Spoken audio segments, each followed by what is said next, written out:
Blackened!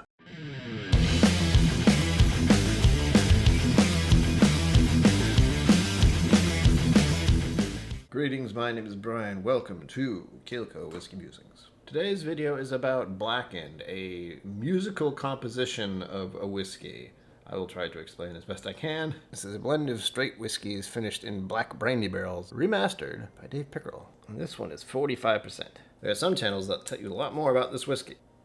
I'm not one of these channels. I will say what little I know and what little I've heard. First of all, I will tell you that the idea behind this mishmash of a thing is that the band Metallica, subtle, is involved in making it as far as some of their music was played while this was aging.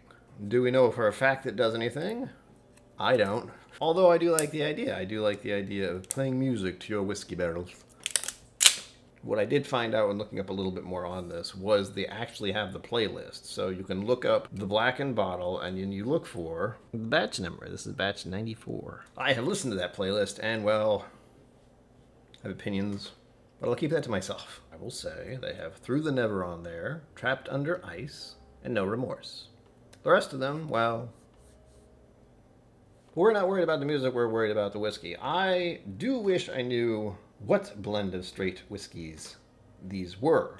I have a vague idea of what they could have been, considering the master distiller, but I also heard that information a long time ago and I don't remember. We want to drink the whiskey, don't we?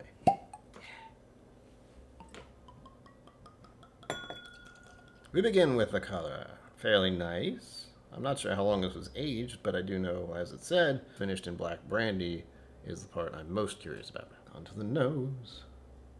Oh. Yeah, immediate purple.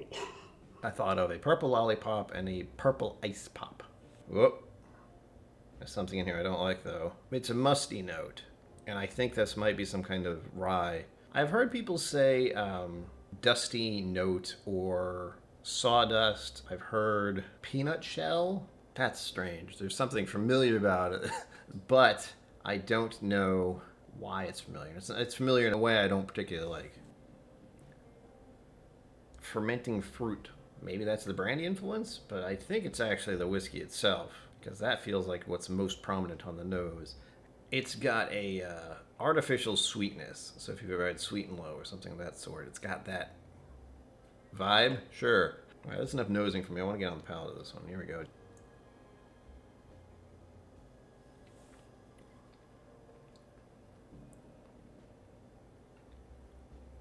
Huh.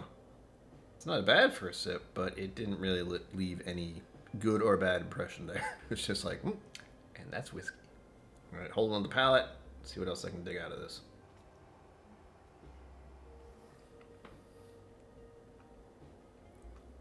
Okay, spices came forward.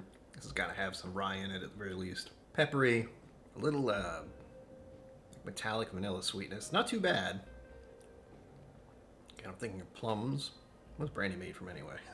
I've forgotten. Fruits? I look so smart right now.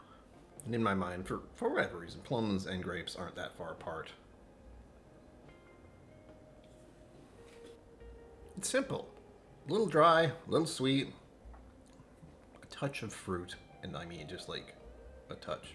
It's fairly unremarkable, but I'm not surprised by that because I know the selling point of this is moreover the fact that this whiskey listened to Metallica. That's it. That's like the main selling point. It's almost a celebrity whiskey. I'm not saying all celebrity whiskeys are bad. I'm just saying I exercise a little bit more skepticism on anything that is celebrity based. It's still a good whiskey, but per my taste as someone who's had a number of whiskeys over the past 4 to 5 years, it being 45%, it's not doing it for me. It is simple. I think a lot of people would be like, yeah, Metallica, I'm going to buy this whiskey, and they bring it home and they drink it, and they probably put it in Coke or use it as a mixer, use it in cocktails, because that's where I see this going. I do see some pretty cool cocktails coming out of this, if you want to be like metal cocktails. So I do see where this is actually geared at, and it is not a bad whiskey to drink neat. I definitely would not. I would use this in something else. But it's enjoyable as a very simple sipper. I could pour 2 to 2.5 ounces of this and just sip on this all night. Maybe I'd be listening to some Metallica. But with that said, as always, live long and prosper. Don't forget to be awesome, and I will see you out there. Thank you for joining me on KillCo Whiskey Musings. You can find my social media and Patreon in the links below. Be sure to like, subscribe, and I'll see you next time.